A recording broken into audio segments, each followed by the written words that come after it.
Next panel is focused on early stage incubators and acceleration programs.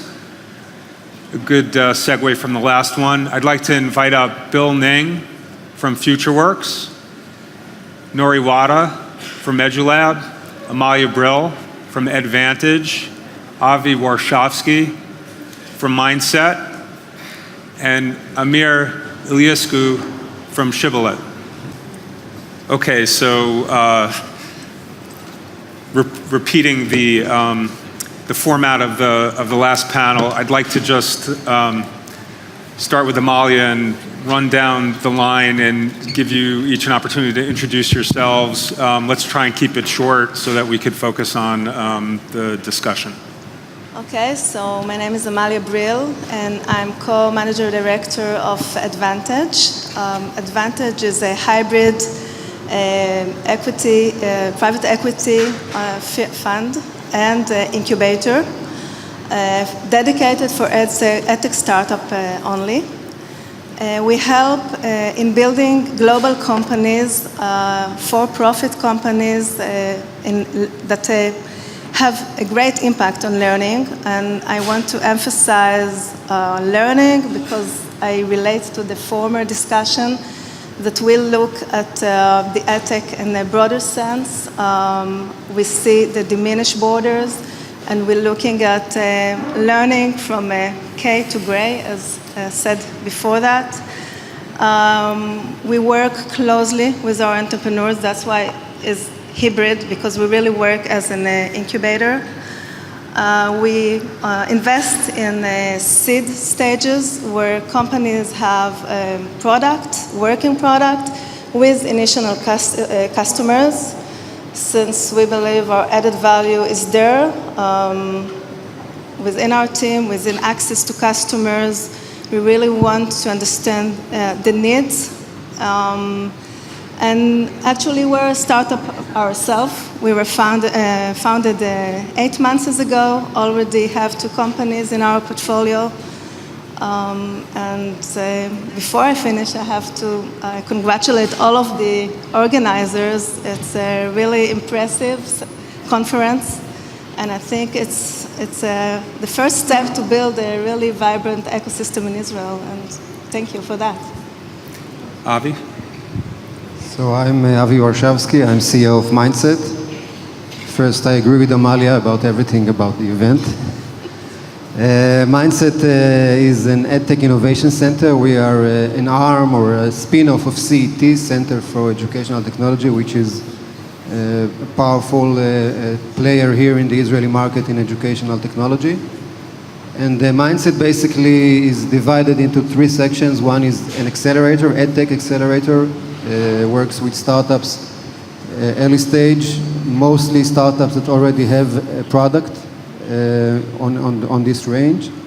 The second group are teacher-oriented program, very similar to the accelerator, entrepreneurship of teachers. And the third one is more an R&D type program with partnership with players in the industry. And we feel that we bring value by actually networking all those 3 groups together. We were established about 4 years ago. Since then, we were involved in about 70 projects, about 40 startups and 20 teachers projects and 10 R&D projects. And most important part about Mindset, we are located both in the Negev, in Yerucham, which is the center of Israel actually. You have to look at the map and see that I'm right about it. And also in Tel Aviv. And part of our mission is also bringing innovation to the Negev. Nori? Okay. Hello? My name is Nori Sawada. I'm from a company called EduLab, based in Tokyo, Japan. And EduLab, we consider ourselves as innovation for education, Tokyo, Japan. The reason why we consider ourselves as an education innovation lab in Japan is because we have a subsidiary company, 100% owned, called Japan Institute of Education Measurement, which does all of the Ministry of Education national assessment, as well as we provide services and platform for STEP AK, which is 2.7 million to 2.9 test takers every year for English. So where we play is we seed fund as well as we accelerate fund. And in the past, within 1 year, we've done like 5 investment. Check size is about, smallest would be 200K, and the largest would be like 2.0 million US dollars. Thanks, Nori. Bill? Hello, everyone. My name is Bill. I'm from China. I'm a partner of FutureWorks. FutureWorks is the very first Chinese EdTech accelerator in China. We have 3 founding partners, all worked in education industry for over 10 years. And we are more like Y Combinator in EdTech China. We invest a small portion of money in each EdTech company, say 3% or 8%, at a fixed valuation, say $2 million US dollars. Then we give them about 3 months acceleration. We link them with the advisors because we are partially a founders fund. Our money most comes from the successful EdTech entrepreneurs who have got their companies listed or who has their companies acquired. So they are working as advisors to our portfolio company. After 3 months, we will give them a demo day to link them to top tier VCs in China. Now we are a 20 million US dollars fund. We started about last May. And one thing I want to add is that I think that EdTech investment is a little bit different from traditional investment because EdTech has brought Chinese investors great returns like the listed company, New Oriental School or TEL in the New York Stock Exchange. Their valuation now is about 4 billion and 6 billion US dollars. All of them have brought their early investors great returns. But I think they are more like a McDonald's or Adidas kind of EdTech company. And in the future, and we believe, because we are a seed round fund, we believe in the 10 years term, EdTech will be a very promising field for VCs or for early investors. Thank you. Good afternoon, everyone. My name is Amir. I'm a partner at Shibolet. Shibolet is one of Israel's multidisciplinary big firms. There's quite a few of them around. We have offices in New York, Tel Aviv, and China. And we have a particular emphasis in our practice on technology. And a few years back, we started realizing, along with the rest of the industry, that ad tech really is one of the more important verticals in recent years. And traditionally, stuff which was defined as e-learning has now come under the auspices of partially cyber and deep analytics, partially digital health watch and life sciences. So we really needed a separate new vertical to define all those disciplines together, which kind of include a bunch of interesting stuff like edu-gaming, cognitive development, cognitive reconditioning, and the e-learning, which has been around for over a decade. As most of you entrepreneurs in the audience probably have found out or will find out shortly, your first investors are probably going to be your service providers, because the right service provider which believes in your venture and in your idea is probably going to partner with you and help you get to the point when you can raise money from the fine gentleman sitting to my right and the venture capital funds around the world. We work with entrepreneurs, companies, and multinational conglomerates. We represent Mindset, who are sitting on this panel, and a number of other startups we've had the pleasure of seeing here. We represent some of the big industry Chinese players, which, as pretty much everyone knows, are huge investors in this market. For example, Alibaba. We represent their counterparts in the US, and we are very happy to help any ad tech companies that come our way. We feel we provide added value both in fundraising, in making connections and right introductions in this market. And we have a deep and developed overview over the entire market and the various technologies. Personally, in addition to having practiced law for over 15 years on both sides of the Atlantic, both my parents have been teachers for about 30 years each, so I have a very, very deep sympathy to the entire area. Okay, great. Thanks for those intros. So I want to start off with Nori and Bill. Given that you're both based abroad, can you comment on the relevance of Israel to your mandate? Nori, why don't we start with you?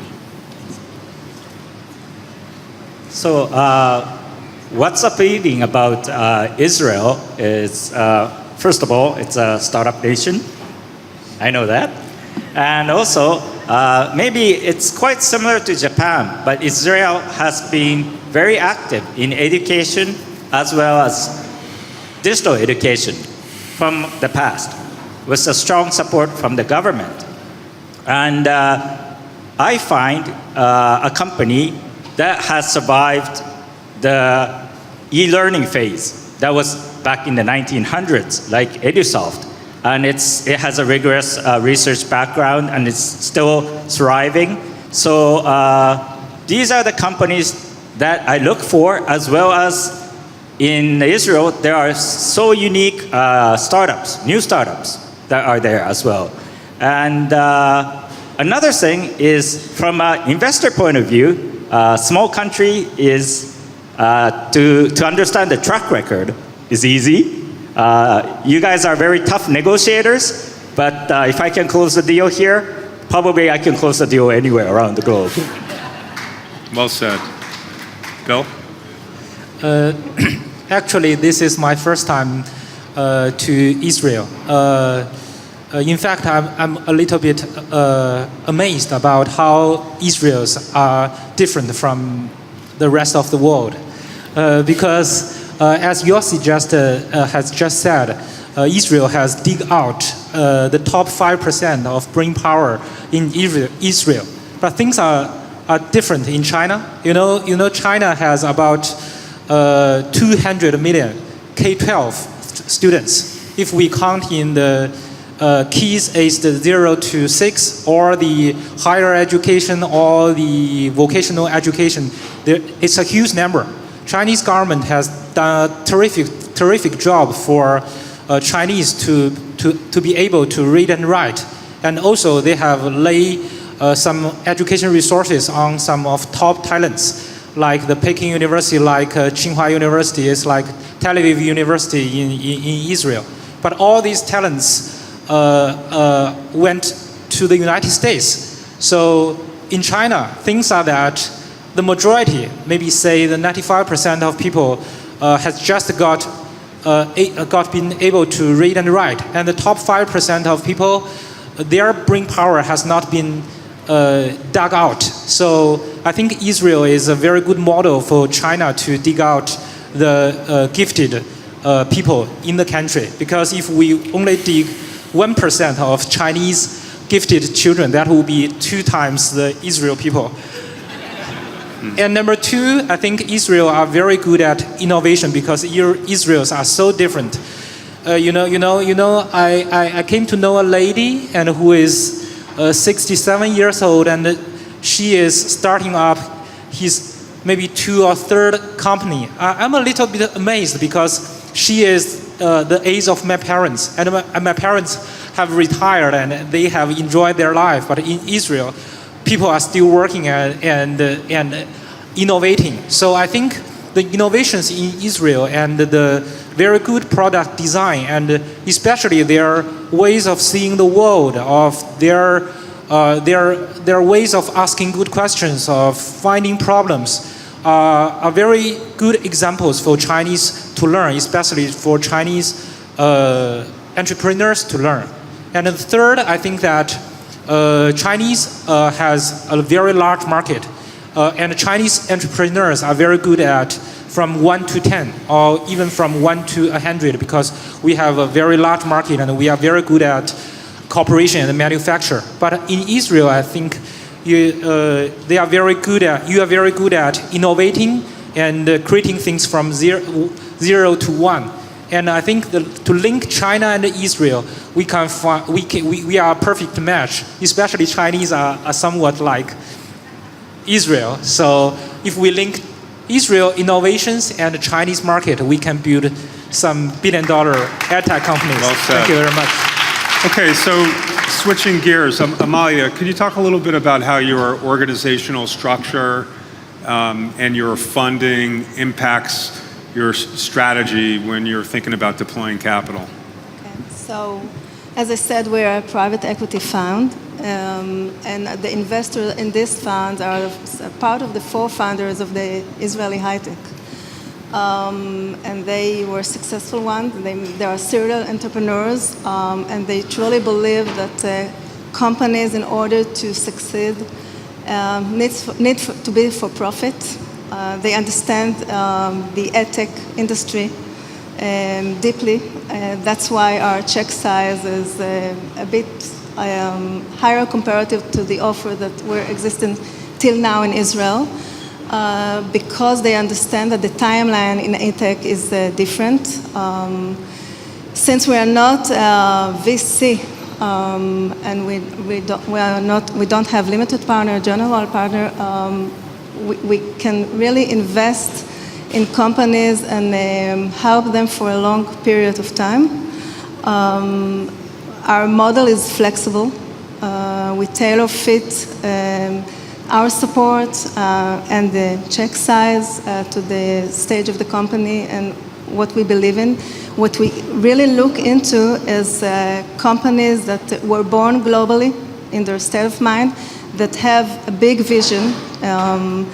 And there is a tension between the need to be focused at the beginning, but we want to see a big impact in education as opposed to many companies that we see. There are a lot of innovation in Israel, EdTech innovation, that tackling what we call future company. We want to look at the companies with big vision.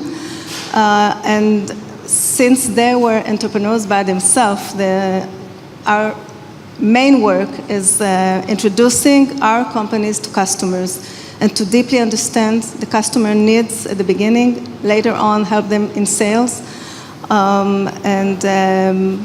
We really believe in helping them in developing their network as well as ours for a follow-on investment. It's part of, we see our job and their job.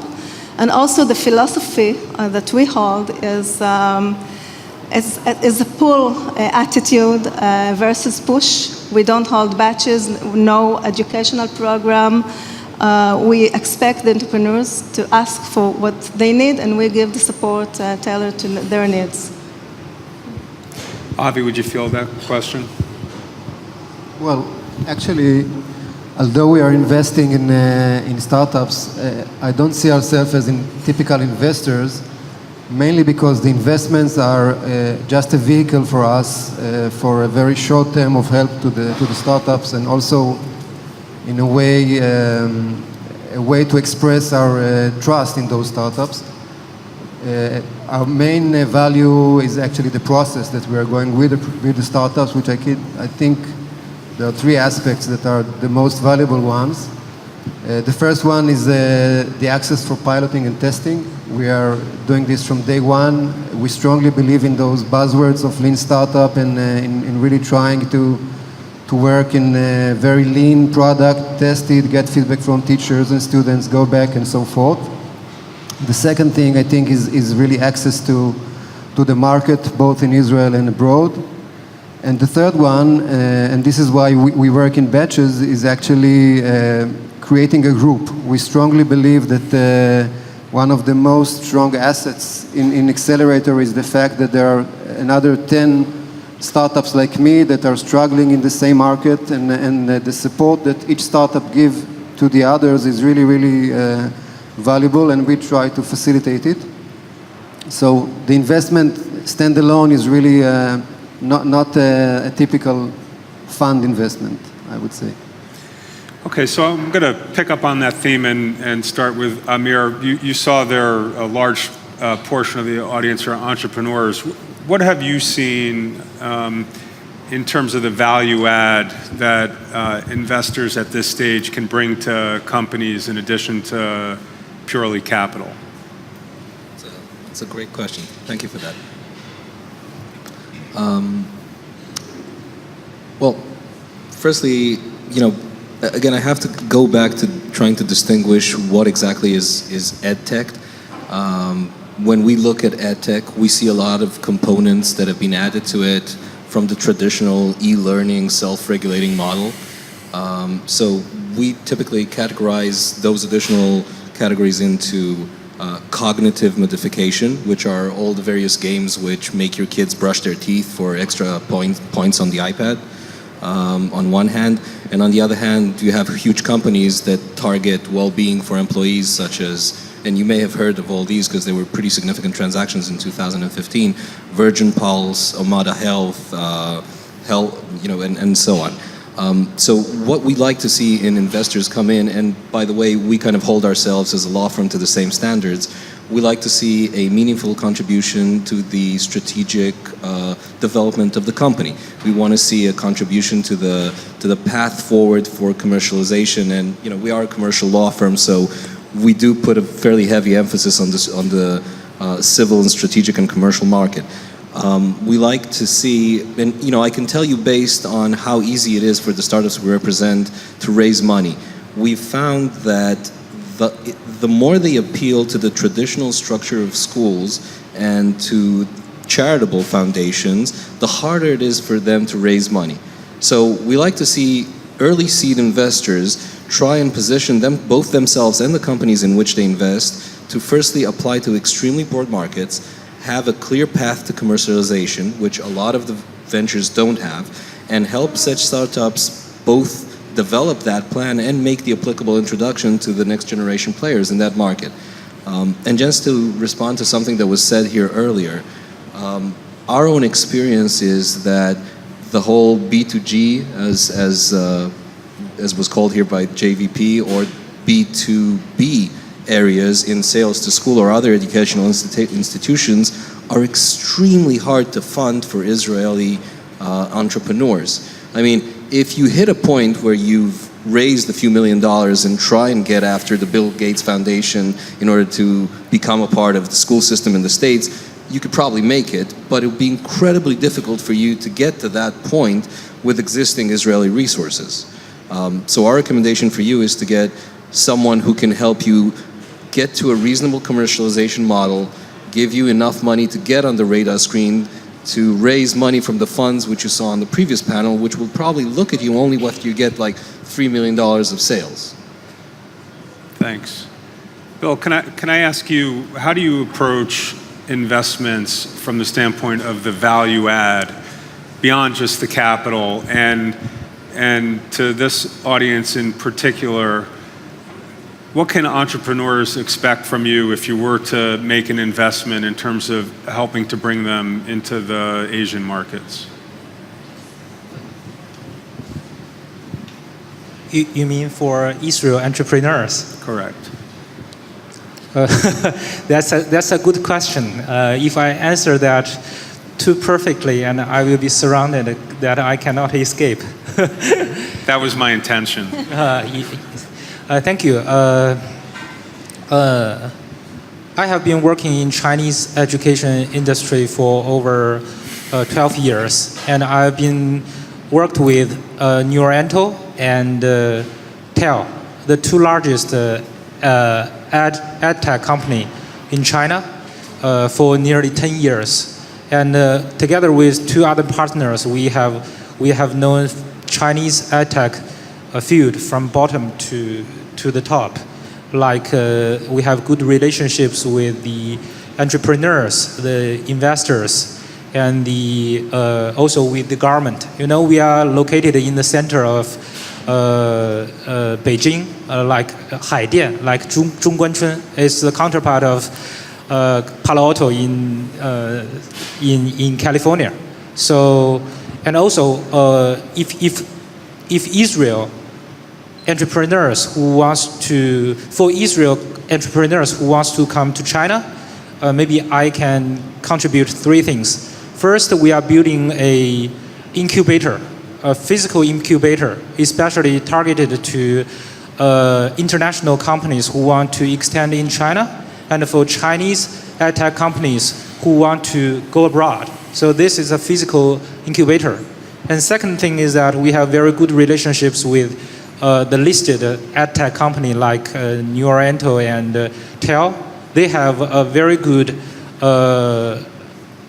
pool of students, of teachers, of schools. So it would be a good marketing channel for Israel products.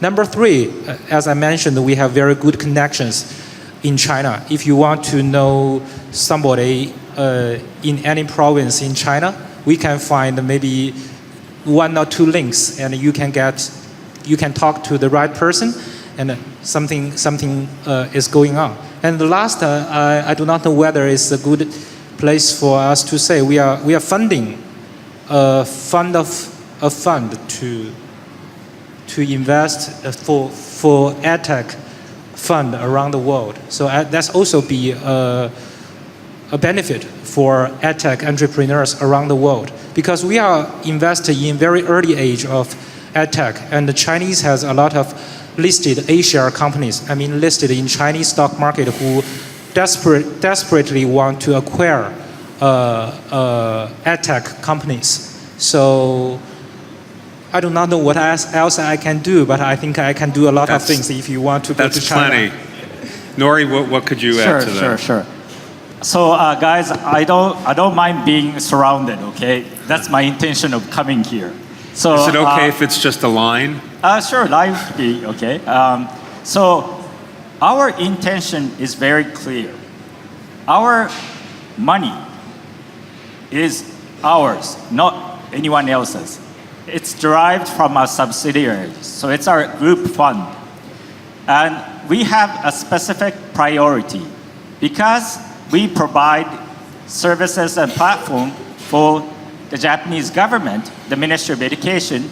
We are looking for a technology that can help automated scoring, deep learning areas, because some of the test platforms that use is writing and speech.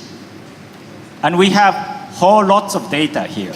Of course, speech will be in Japanese, but these kind of data we can provide. And also, second area that we are looking for is because now assessment is going into area where not a legacy of assessment of learning, but assessment for learning. And we are very privileged in Japan that a lot of big companies like Nintendo or NTT Docomo, national carrier, wants our contents because we provide the assessment. So if you have a good content, we can align that with our assessment and provide it to our existing customers. That's another area that we're looking for. And also, in the past, I think I explained to you that we've invested in 5 companies or entities. Most of them are in Southeast Asia or Asia. So we have some companies that are very strong in distribution line. So we're hoping to bring our assessment technology combined with whatever you have, the content or the core technology, and bring it through a distribution channel. This is what we're thinking. Thank you. Avi, if you were able to control the evolution of the EdTech market in Israel, how would you play with that power? What would you like to see? And Amalia, you're next for this question. Well, first, I'm not sure I'm not controlling it. In the sense, I think that we do have access to change things in Israel. I think there are 2 points that we should emphasize in Israel. I think one decision in the level of decision makers to brand EdTech as a national issue or a national goal. I think we have other industries around or other verticals that were branded this way, and I think we see the outcomes. That it could be cyber or water or whatever, and I think EdTech should be. And there are lots of reasons why EdTech should be one of them. And the second thing, also in a national perspective, I think Israel could be the perfect beta site for EdTech, and we can really go to a radical model of piloting startups in a large scale in school in Israel. The multicultural opportunities in Israel are really interesting worldwide, and the flexibility of the culture, which is in many times not the best thing to be proud of, I think in this aspect is a great asset. So I think those 2 points are the main things that I would focus. I think first and foremost, I look at the entrepreneurs, and I would like to see more and more serial entrepreneurs entering the EdTech industry. We see some of them, but we need more role models, and even to talk more about the Israeli success. We've seen here today at least 2. We see more tomorrow. I think it's very important to attract young people to EdTech, especially those who finish army service, which is actually the biggest school in Israel that have lots of methodologies and processes that we can commercialize into EdTech. We take young kids with no former knowledge, and in few months, in intensive programs, make them professionals in their fields. I think the corporate learning environment needs that. And I think that when they see the role model, they see more funding coming into this area. I think this quality force, entrepreneurial force, will drive EdTech. And other side that I think we'll see more and more is the interdisciplinary and the partnerships that need to be in this area. If it's research from university, like we have heard, machine learning, big data, and we need to see more of those people coming and funding enterprises, new ventures, together with deep technology. I think we will see that more in the future, and it will attract more and more people, and of course pedagogy. I think we're entering the third wave in EdTech, if I say. The first one was to bring infrastructure and to convince schools that we need the infrastructure and to pay for that. Then we got all the software or all the tools that were a kind of amplifier of the old school. And now we have an opportunity, I think we're an inflection point, to see really innovative, holistic learning solutions that tackle the way we learn and will enable all to tackle all the problems that we were talking before, diversity, and all personalized learning, etc. Thank you. Avi, I'm going to double back on you now and ask you, how do you view the nature and the tenure of your investment in portfolio companies, particularly relative to other types of investors in the ecosystem, particularly those that may come alongside you or before you, the earliest stage of capital, and then those that may come after you, like venture capitalists? Actually, I think we want to be friends of all those funds in the different stages and the angels, because we're suggesting something which is complementary for what they're doing. We're not competing, and actually we will be more successful if we'll be able really to attract those players into the game. We see ourselves responsible to a very specific stage in the life cycle of the startup, which is the movement between a product to a product with users, or a product with users to product with investments.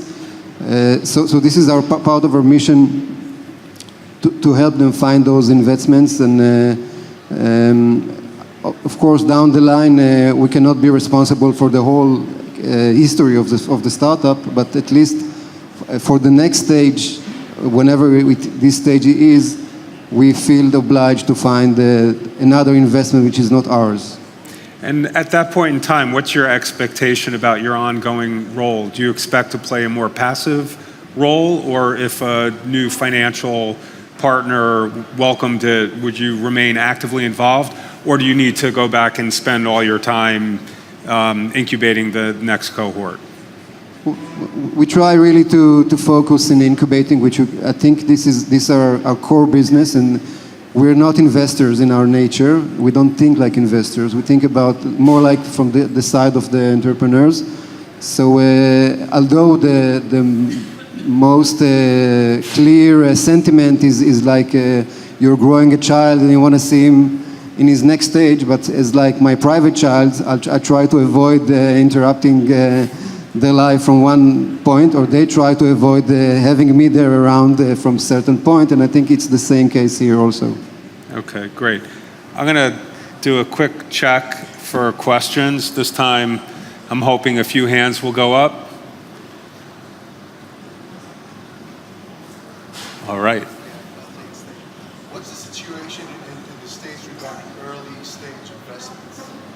So the question is, what is the situation in the United States for early stage investments? EdTech investments. Looks like I should answer that question. So I think it is as strong as it's ever been, and really there's sort of a barbell phenomenon going on in the States where there's no shortage of early stage investors, and that includes former philanthropists who believe that there are different ways to tackle the problem. And if you look at the history of the development of the market in the U.S., there was a lot of philanthropic money going into charter schools. That was like the only way that philanthropists could invest capital in areas of reform. And I think it occurred to them over time, a lot of these philanthropists had been very successful in business, and it occurred to them that they could apply the same sort of business principles and concepts to their philanthropy by shifting their capital into for-profit investments. And one of the advantages of that is you're able to attract a completely different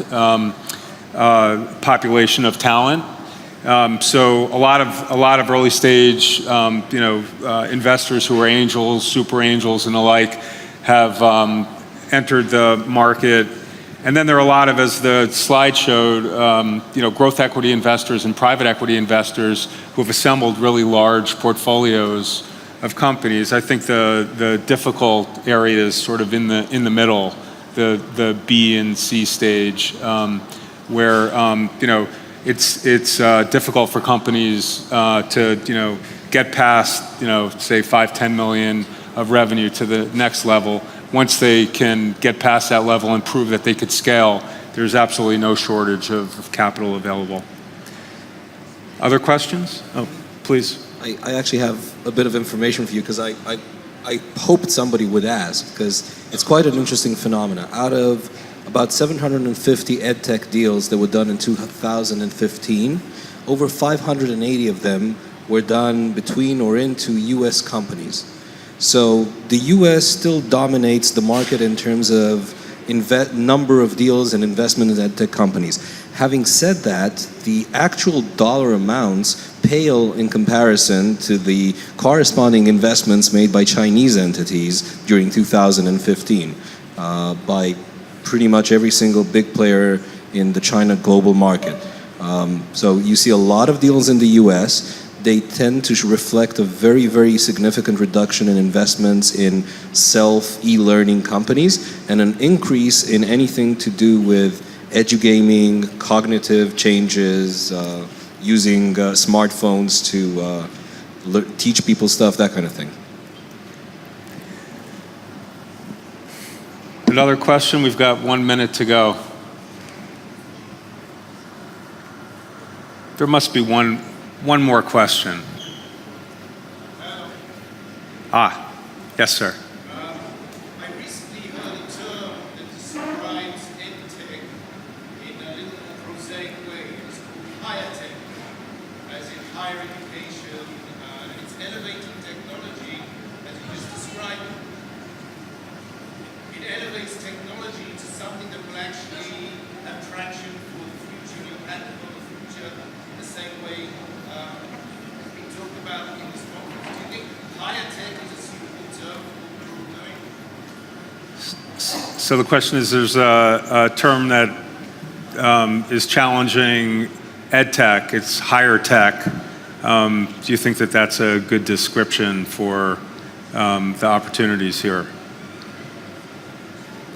Amalia.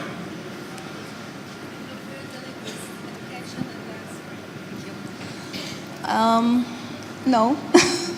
I think we're dealing with education and learning, and we shouldn't, use other words to describe what we are doing. We should promote this industry to be interesting, and I think I've been to San Diego 2 months ago. The prediction was that the industry in 10 years